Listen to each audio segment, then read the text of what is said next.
Hi, I'm Nathan Chen, and this is the story of how my sister's attempt to push me out of our family's company became her biggest professional mistake. Sometimes the quietest person in the room is the one you should watch out for the most. Chen Technologies had been our family's legacy for 30 years. My father, David Chen, built it from scratch in our garage, turning his brilliant ideas into a tech empire. Growing up, my sister Amanda and I spent countless hours in that garage, watching him work his magic with circuits and code. But while Amanda inherited Dad's charisma and business savvy, I took after his innovative spirit. She excelled at presentations and networking. I thrived in the lab, working on new ideas and solutions. We were supposed to be the perfect team, her business acumen and my technical expertise carrying our father's legacy forward. That was the plan anyway. Everything changed when Dad had his stroke. He survived, but the doctors advised him to step back from day-to-day operations. The board needed to appoint a new CEO, and everyone assumed it would be a joint leadership between Amanda and me. I still remember the emergency board meeting like it was yesterday. The mahogany conference room was packed with board members, all waiting to hear the succession plan.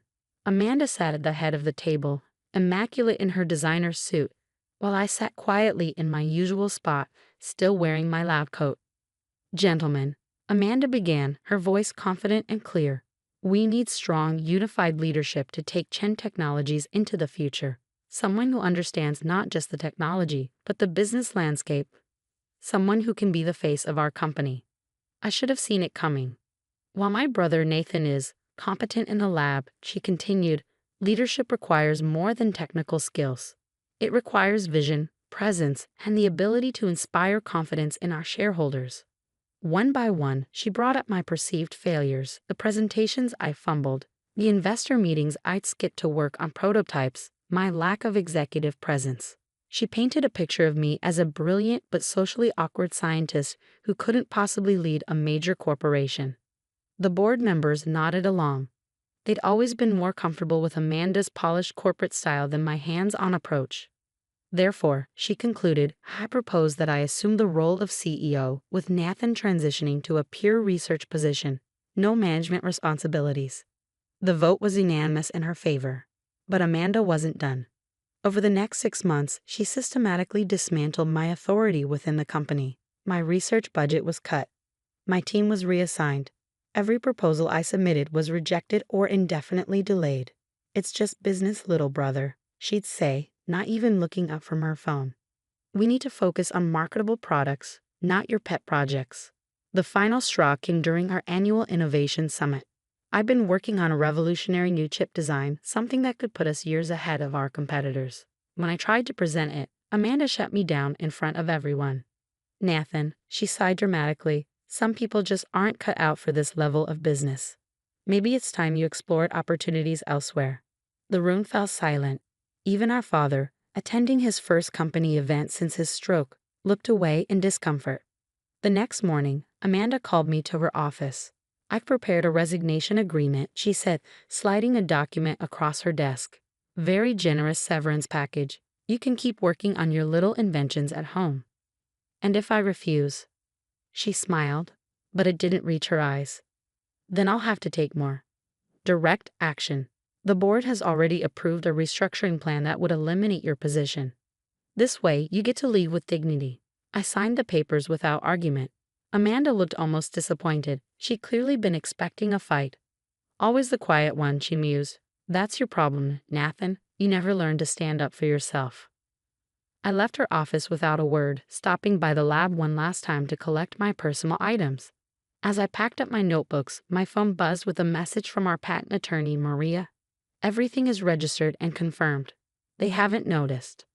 I smiled slightly. Amanda had been so busy grabbing power, she'd forgotten to check one crucial detail: who actually owned the intellectual property rights to our most important innovations. You see, while Amanda was playing corporate politics, I'd been quietly protecting our father's legacy and my own work. Every major patent from the past 5 years had been registered under my personal holding company, with Dad's full knowledge and approval. The company had been operating under a licensing agreement that expired upon any change in my employment status. And in 3 weeks, Chen Technologies was scheduled to launch their biggest product line ever, all based on technology I owned. I took one last look around the lab where I'd spent so many late nights. On my way out, I passed the company's mission statement mounted in the lobby. Innovation through integrity. Dad's favorite phrase. "Don't worry, Dad," I whispered. "Let's see how innovative Amanda can be now." The day of Chen Technologies' big product launch arrived with all the fanfare Amanda loved. She'd rented out the city's most prestigious convention center, invited every tech journalist in the country, and even hired celebrities to attend. The company's stock was at an all-time high in anticipation of the announcement. I watched the live stream from my home office, surrounded by the patents that were about to change everything. Right on schedule, Amanda took the stage to thunderous applause. "Ladies and gentlemen," she began, radiant in the spotlight, "today Chen Technologies will revolutionize the industry with our quantum processing architecture."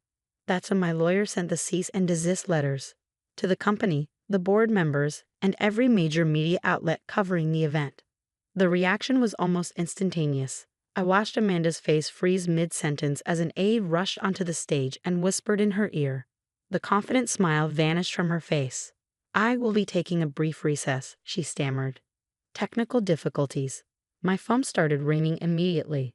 Amanda's name flashed on the screen, followed by messages from board members and our father. I ignored them all. Instead, I sent one text to Maria: "Proceed with Phase 2. Within hours, Chen Technologies' stock started plummeting as news broke that they didn't own the rights to their flagship technology. Emergency board meetings were called. The launch was indefinitely postponed. Amanda's perfectly orchestrated triumph had turned into a nightmare. Finally, I answered my phone. "What did you do?" Amanda screamed. "Do you have any idea what you've just done to our company?" "Our company?" I replied calmly. "I thought you made it clear it wasn't mine anymore. I'm just protecting my intellectual property." What are you talking about?" "Check the patent office records, sister dear. Every major innovation Chen Technologies plan to announce today. They're all registered to my holding company, NC Innovations. The company's been operating under a licensing agreement that terminated the moment I was forced to resign." The silence on the other end was deafening. That's impossible," she whispered. "Dad would never." "Dad knew exactly what I was doing," I cut in. "He learned long ago not to underestimate the quiet one in the room. While you were busy playing CEO, I was protecting our family's real legacy, the innovation that built this company." The next few days were chaos. Chen Technologies' stock dropped 60% as investors panicked. Amanda tried to claim the patents belonged to the company, but Maria had bulletproof documentation proving otherwise. Every invention, every innovation I developed over the past 5 years was legally mine. The board called an emergency meeting. This time, I attended in person, sitting quietly at the far end of the table while Amanda tried to explain how she'd lost control of the company's core intellectual property. "We have 2 options," I finally spoke up. 1. I take my patents and start my own company, leaving Chen Technologies with nothing but an empty shell and obsolete technology. "You wouldn't dare," Amanda hissed. "It would kill Dad to see his company destroyed." Option 2, I continued as if she hadn't spoken. "We restructure. I return as co-CEO with full control over R&D and product development. Amanda handles sales and marketing, what she's actually good at. Equal partnership, just like Dad always wanted."